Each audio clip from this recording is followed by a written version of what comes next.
Ở mỗi bộ kit chúng ta có thể set tiếng cho 8 mặt trống khác nhau. Tôi cũng có thể thay đổi tiếng cho các mặt bass. Thí dụ như ở mặt bass số 8 nó là tiếng hi-hat.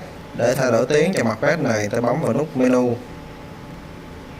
Tôi đang ở lựa chọn instrument, tôi bấm nút enter đến số 3 và tôi xoay núm số 3 để chọn tiếng phù hợp. Có nhiều loại tiếng được nhóm theo các group. Ví dụ đây là group hi-hat.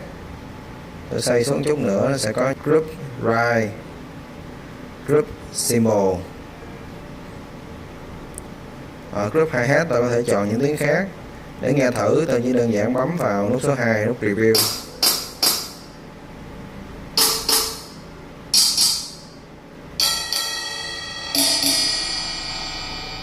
Và nếu không thích tôi có thể bấm cancel, nó sẽ giữ lại cái tiếng cũ. Để chọn tiếng khác tôi tiếp tục xoay núm số 3 và bấm OK để lưu lại. Rồi bấm back, thay đổi sẽ tự động được lưu.